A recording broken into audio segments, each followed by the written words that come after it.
E como reconhece o próprio juiz Sérgio Moro, abre aspas, é imprevisível. Fecha aspas. Para analisar o estado atual e os rumos da Operação Lava Jato, os impasses e as polêmicas, estão aqui comigo Heloísa Machado, professora de Direito da Fundação Getúlio Vargas de São Paulo, coordenadora do Supremo em Pauta. E Davi Teixeira de Azevedo, professor de Direito Penal da USP e advogado criminalista. Sejam muito bem-vindos. Nós somos aqui uma constitucionalista e um criminalista, e são as duas coisas justamente que entram aqui em choque o tempo todo, que fazem as pessoas tentarem entender o tempo todo quais são as questões que estão em julgamento. E eu queria só começar pedindo um comentário de vocês sobre o que aconteceu no Senado, com digamos, a não aceitação da punição, das medidas cautelares e do afastamento que o Supremo, a primeira turma do Supremo, segunda, né? Primeira turma do Supremo tinha decidido em relação ao senador Aécio Neves. Quer dizer, a Constituição, a política, alguém perdeu, alguém ganhou nesse processo? Olha, esse caso, eu acho que ele expôs o que há de mais complicado na Lava Jato e no Supremo Tribunal Federal, né? A Lava Jato tem se mostrado bastante frágil quando chega e tenta atingir o núcleo de grandes poderosos, de ministros, de senadores que ainda têm o mandato, né? E expõe a fragilidade do Supremo, que acaba se contradizendo em decisões anteriores que foram em outro sentido, né? Então a sessão de hoje do Senado, que de certa maneira só aconteceu porque o Supremo assim permitiu, não é? Deu essa vantagem para o Senado eventualmente afastar ele mesmo, o Aécio, acabou gerando aí uma queda de braço entre Supremo e Senado, onde o Senado pode sair enfraquecido na opinião pública, mas sai fortalecido frente ao Supremo. E o Supremo sai super desgastado depois de ter afastado o Eduardo Cunha do seu mandato sem nenhuma dessas garantias, e algo que é inconstitucional, que não existe previsão constitucional para isso, né? E após também o episódio do Delcídio. Então, eu acho que nessa confusão entre Supremo e Senado, o Supremo saiu perdendo e o Senado, ainda que a opinião pública não goste, fez o que queria fazer. Quando o Supremo sai perdendo é porque a Constituição também saiu perdendo, né? Eu sei que a sua área é penal, mas é o que sai em jogo, né? Eu acho que a Constituição saiu ganhando. Eu acho que o equilíbrio entre os poderes saiu ganhando. Eu acho que a divisão de poderes foi prestigiada. O artigo 53 da Constituição Federal diz que o senador só pode ser preso, portanto, uma medida cautelar. E na época da Constituição não existiam as outras medidas cautelares, tornozeleira, etc. O senador só pode ser preso, ou seja, só pode ter uma medida cautelar se houver flagrante delito de crime inafiançável. É isso que diz a Constituição. O crime é inafiançável? Não. Havia flagrante delito? Não. O Supremo poderia mandar prender ou dar qualquer outra medida restritiva? Não. O Supremo pode, no próprio artigo, o Senado pode, no próprio artigo 43, havendo denúncia criminal, ou seja, Aécio está sendo processado. Parar a ação, né? O Supremo pode, o Senado pode parar a ação. Ora, se o Senado, no equilíbrio entre poderes, pode parar uma ação penal, que é o principal, o Senado, claro, tem a última palavra a dar ao que é instrumental, que é uma medida cautelar. Mas então a gente chega aqui na Constituição de novo. A Lava Jato está provocando inovações além da conta? Está, e não só a Lava Jato, né? Quando a gente pensa nas maiores críticas à operação, que é o uso abusivo de prisões preventivas, o episódio das delações, a gente tem que levar em consideração que o judiciário brasileiro, em geral, é um judiciário que prende muito e prende mal, né? Que condena mal. Então, nesse sentido, a Lava Jato não é em si algo extraordinário. Ela só é contaminada pelo que o judiciário já faz e que faz muito mal, que é prender provisoriamente muito e prender mal crime ao comum, final. No crime da rua, exatamente, né? No crime da rua, nos pequenos traficantes, sobretudo, que fazem parte da maior massa de encarcerados, né?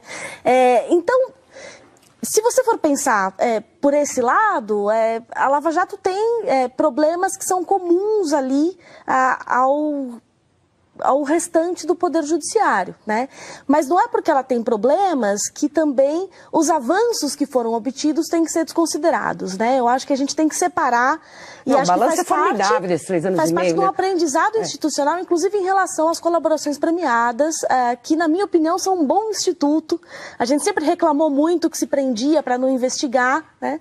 E as colaborações são uma maneira de conseguir uma instrução processual com menos violência. Como professor de penal, o senhor sabe muito bem que a maior queixa sociológica no Brasil é essa, de que se prendem os mais pobres, os que não conseguem ter boa defesa, e os poderosos de alguma maneira escapavam, seja pelos vários recursos, até o trânsito em julgado, que era uma coisa praticamente infinita, até o fato de que com boa defesa se consegue anular rapidamente processos mal feitos. Então, essas inovações não são necessárias para alcançar os mais poderosos. Esse não seria um mérito da Lava Jato? Ou o fato de que se atropelou o devido processo legal vai contaminar, digamos, o nosso sistema jurídico? Eu acho que os poderes do Estado, os órgãos do Estado sofreram uma degradação. O que se quis e se quer com a Lava Jato e o que se está a fazer é uma espécie de degradação, uma espécie de socialização da miséria. Assim como os menos favorecidos, as pessoas da base da pirâmide, tinham uma justiça injusta, tinham prisões ilegais, sofriam as misérias de um processo penal. A visão da Lava Jato devemos dar igual tratamento àqueles que estão no vértice da pirâmide. Ou seja, devemos também suprimir-lhes a garantia, devemos também decretar-lhes a prisão, de modo a que, se estabelecendo uma ética pragmática, os fins justifiquem os meios. Ou seja, o combate à corrupção justificará prisões processuais ilegais. A erradicação da corrupção, o que é uma utopia, não vai acontecer, não se consegue erradicar o crime, nenhum tipo de infração criminal. Mas se pode produzir o temor, né? Diminuir, corruptos, o que se né? pode fazer é diminuir a níveis razoáveis. Mas o discurso é de erradicação.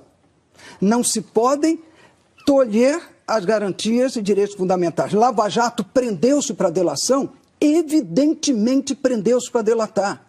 Depois de delatar, feita a delação, ou sabendo o Moro de que determinadas agentes que haviam tido a prisão preventiva decretada e busca apreensão iniciaram tratativas com o Ministério Público, o que fez ele revogou a prisão preventiva. Então, foi utilizado como um instrumento a prisão preventiva para obtenção de delação. Mas o juiz Sérgio Moro sempre diz isso e repetiu na entrevista para o Gerson Camarote aqui da Globo News, que a imensa maioria desses colaboradores estavam em liberdade quando fecharam seus acordos. Então, que não seria verdade que que a prisão pressionaria pela delação. Você concorda com isso? Porque essa é uma das principais críticas que a advocacia faz ao processo da Lava Jato em Curitiba, né? Olha, eu não tenho dúvidas de que houve abuso em relação às prisões preventivas, né? Que seria um caso de abuso? A gente pode considerar, por exemplo, a prisão, que não foi nem preventiva na época, do Mantega, né? Que inclusive gerou um mal-estar enorme. Foi uma condição coercitiva, né? Foi uma condição, mas é um tipo de prisão, né? Foi uma condição coercitiva, estava no hospital, gerou aquele estresse todo, né? Você teve a prisão provisória, eu acho que a mais simbólica, que foi a do Marcelo Debrecht, né? Durando um período desarrazoado, né? Foi mais de ano, né? Foi mais de ano, até né? A delação. Mas, ao mesmo tempo, existe a necessidade eventual, e aí tem que se analisar caso a caso, de se manter essas pessoas que são muito poderosas, com acesso a muitos recursos e que eventualmente estavam colaborando para a destruição de provas, sem acesso e sem meios de fazer isso, né? O que a gente tem que ver é, caso a caso, se houve um uso excessivo dessa prisão provisória, se os requisitos estavam presentes, se durou o tempo absolutamente necessário para impedir a frustração do processo e, como disse o professor, para também impedir que fosse uma barganha para que se atingisse a colaboração premiada, né? Então, a prisão provisória ela não é em si um problema. Quando ela é usada de maneira Sérgio Moro diz isso, ela abusiva... está também na previsão legal, ela é um recurso da justiça. Agora, analisar caso a caso nos levaria aonde? Na medida em que já os fatos consumados das relações já estão não se examinar resolvidos. Caso a caso, seria muito difícil analisar cada caso, mas que muitas delações de gente em liberdade foram fechadas em razão de conversas, eu posso citar nomes, com o Ministério Público que ameaçava com envolvimento criminal, esposa, filhos, eventualmente sócios da empresa, mesmo sabendo que não havia envolvimento, isso ocorreu e muito. Moro diz que as decisões deles foram confirmadas. Os acordos de delação, quando eram fechados, implicavam ilegalmente a desistência dos recursos. Ou seja, não eram revistos as decisões dele pelos órgãos superiores. Então, essa estatística que o Moro faz é uma estatística falsa. Há exemplos claros de gente que fez delação solto e a maioria ameaçada de envolvimento, não só dele, mas de toda a família. Então, esse é o cenário da Lava Jato. Você tinha conhecimento disso? Você acha que essas informações são assim tão assustadoras ao ponto da gente se alarmar com a lisura do processo da Lava Jato? Olha, nós tivemos episódios que foram gravíssimos, né? E o vazamento dos áudios da conversa de Dilma e Lula é um consenso. Nenhum dos colegas de vocês que esteve aqui negou. E que gerou uma reação, não é? Do Teorino, uma reclamação específica que, de certa maneira, puxou a orelha do Moro e dizendo uma consequência política. E dizendo que esse tipo... uma consequência política que foi irreversível, né? Mas que esse tipo de atitude poderia ali levar a uma anulação de todo o processo. Eu não tenho conhecimento específico de casos de nulidade de colaborações até agora por falta de voluntariedade em quem assinou, né? Que é isso, né? Assinar por coação. O Supremo, quando analisou a legalidade das colaborações, disse, bom, elas têm que ser regulares, né? Numa forma adequada, elas não podem ter nenhum artigo que seja ilegal, que contraria a lei, e elas têm que ser assinadas com voluntariedade. A pessoa não pode ter nenhum tipo de vício de vontade para fazer aquele termo de colaboração, né? Então, parece que, e se houver, não é, esse tipo de vício, há uma guarida no Supremo Tribunal Federal para que isso seja anulado sem maiores problemas. Anularia a delação e o processo todo? Sim, sim. Quanto à legalidade das delações, a lisura das delações, a juridicidade das gerações, dois constitucionalistas portugueses, José Canotilho e Nuno Brandão, a pedido do governo português, deram um parecer sobre a admissibilidade da delação do Paulo Roberto Costa e Alberto Youssef perante o ordenamento jurídico português, se poderia ter feito. O que implicaria casos... Sim. A conclusão do parecer desses dois acadêmicos insuspeitos foi: as delações premiadas de ambos ferem o ordenamento jurídico brasileiro e ferem o ordenamento jurídico português, ferem a ordem pública portuguesa, porque nestes acordos existe absoluta ilegalidade. Qual é a ilegalidade? O Ministério Público, no acordo, o magistrado homologando, criando condições que não estão previstas na lei, criando uma legislação própria para a delação. E isso é ilegal. A delação premiada é um instrumento democrático porque restringe o poder de intervenção do Estado. É uma solução em que o Estado, isto é uma solução que a gente diz dogmática penal porque aquele que pode se arrepender tem uma solução. E é uma solução estratégica para a defesa, não há dúvida nenhuma. Mas o que ocorre é que está sendo uma única solução estratégica e a advocacia tem capitulado aceitando cláusulas ilegais para buscar a solução jurídica melhor para o seu cliente, num contexto de um judiciário punitivista sem compromisso com os direitos e garantias fundamentais. Agora, criticar o Ministério Público, o que o Janot e Marcelo Miller fez com relação ao JF e JBS, com os irmãos Joesley, em que industriaram uma gravação para atingir um presidente, em que celebraram um acordo de leniência ilegal. A lei 2.846 não atribui ao Ministério Público o poder de sentar à mesa e assinar um acordo de leniência. E fixando uma multa que seria de 0,1% a 20% do faturamento, 170 bilhões seria uma multa de 34 bilhões. Fixando uma multa de 11 bilhões, modesta, e pondo ali reparação de dano. Multa é assim, parei no local proibido, eu tenho que pagar a multa. Agora, se eu derrubei o poste de luz, eu tenho que indenizar o prejuízo. Eles puseram tudo num pacote e tiraram do BNDES, tiraram da Caixa Econômica Federal o poder de promover ação judicial. Isso é um absurdo que o Ministério Público fez. Professor, 3 anos e meio de uma operação capaz de atingir pessoas tão poderosas, setores empresariais tão enraizados na economia e na cultura política brasileira, certamente ia ter atropelos ao longo do processo. Eu acho que o que interessa para nós agora é saber se valeu a pena ou não ter atropelado o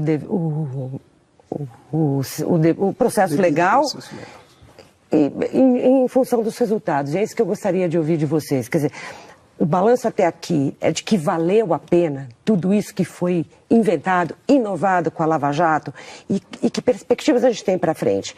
A população brasileira continua confiando como confiava na Lava Jato? Daqui a pouquinho, depois do intervalo. 3 anos e meio depois da Operação Lava Jato estar nas ruas, nos corações, nas mentes, na mídia, nos debates jurídicos tão intensamente, eu pergunto para vocês, valeu a pena tudo o que aconteceu até aqui, apesar dos atropelamentos de dispositivos legais? E que perspectiva tem a Lava Jato até agora, na medida em que houve uma quebra de confiança da opinião pública depois do processo dos irmãos Joesley? Como é que vocês enxergam esse futuro próximo? Olha, nada com violação ao devido processo vale a pena, né? Então acho que não vale. Nem desmanchar um esquema corrupto. E assim, como advogada de direitos humanos que viu também muita gente torturada, não vale nunca a pena violar devido processo legal para se atingir um fim específico, né? Dá para afirmar que toda a Operação Lava Jato violou devido processo legal? Eu não tenho informação para dizer isso até agora, né? Todos os casos em que isso aconteceu devem ser revisados e anulados, reconsiderados, né? Mas a gente não pode misturar tudo, né? E na minha avaliação, a Operação Lava Jato conseguiu, da perspectiva, né, de expor as empresas e aquele grande esquema de cartel, isso foi extraordinário, né? Isso expôs, de fato, um mega esquema entre todas as construtoras, que, de certa maneira, drenou recursos, e recursos nossos, não é? E que violou a competição, violou a concorrência, violou contratos. A rigor, violou até o sistema eleitoral. Exatamente, né? E o segundo ponto positivo foi relacionar essa formação de cartel, essa corrupção, com o nosso sistema eleitoral, né? E aí a Lava Jato tem muitas dificuldades de fato conseguir chegar a termo nos processos contra os poderosos, e acho que a principal perda da Lava Jato foi, sem dúvida, a decisão do Tribunal Superior Eleitoral, quando no ápice da Lava Jato... Desomologar. Exatamente, né? Desconsiderar que havia esse fluxo enorme de dinheiro ilícito alimentando o nosso sistema. Professor Davi. Lembra o Gelmir Betting? Para acabar com os carrapatos, vamos matar as vacas. Lava Jato é alguma coisa parecida. Para acabar com o carrapato da corrupção, matemos as vacas. Sacrifiquemos os direitos e garantias fundamentais. Utilizemos uma ética pragmática, uma ética de resultado. Não hesitemos em prender, desde que dali haja um proveito, prender sem fundamento legal. Não hesitemos em condenar penas altíssimas e assustadoras, descompassadas com a culpa do homem, para poder, a partir dessas penas, criar e gerar um mero temor e estimular outros a delatarem, tornando assim, sem possibilidade de êxito, qualquer defesa. Quanto ao futuro, depois da Operação Mãos Limpas na Itália, em que se cercearam direitos e garantias fundamentais, acabando-se até com habeas corpus, Operação Mãos Limpas em que se inspirou Moro, explicitamente, expressamente. A Itália ocupava, em 2015, dezembro, a 61ª posição, junto com o Brasil, na transparência com relação à corrupção. Ou seja, o preço pago para acabar com os direitos ou restringir os direitos e garantias fundamentais foi muito alto para conseguir um êxito muito baixo depois de alguns anos. Eu acho que nós estabelecemos uma cultura da punição e de restrição de direitos fundamentais, afirmando fins justificam os meios. E nós estudaremos ainda a Lava Jato por muitos e muitos e muitos anos. Se é que um dia ela vai acabar, né? Tamanho é o esquema. Agradeço muito a disponibilidade de vocês de vir ao Entre Aspas e compartilhar aqui as suas visões sobre a Lava Jato. Um prazer enorme. Agradeço a você também, assinante, que acompanhou o programa. O Entre Aspas volta na próxima terça-feira. Até lá.